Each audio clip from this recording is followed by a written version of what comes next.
Welcome to our new another informative video. শুরু করছি present perfect continuous tense. Subject have, has, been, ving, object এবং হচ্ছে একটা time থাকতে পারে, টাইম আপনি ইউজ করতে পারেন বাট ওকে। তাহলে আমরা শুরু করছি।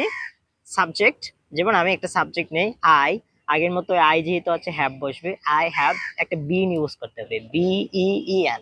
তাহলে I have been going, GOING, গো ছিল ভার্ব, আইএনজি যোগ করলাম, I have been going to market for 5 minutes. এই যে বললাম ফর 5 মিনিটস, একটা টাইম আমি বললাম, এটা হচ্ছে দিলে বেটার হয়। হ্যাঁ, প্রেজেন্ট পারফেক্ট মানে পারফেক্ট যে তিনটা আছে, শুধু প্রেজেন্ট না, ফিউচার বলেন পাস্ট বলেন সবগুলোর ক্ষেত্রে যদি আপনি টাইমটা ইউজ করেন ভালো হয়। এবার আমরা যদি শি নেই তাহলে শির সাথে কি বলছে? শি হ্যাভ না হ্যাজ আপনারা একটু বলেন তো? Exactly has.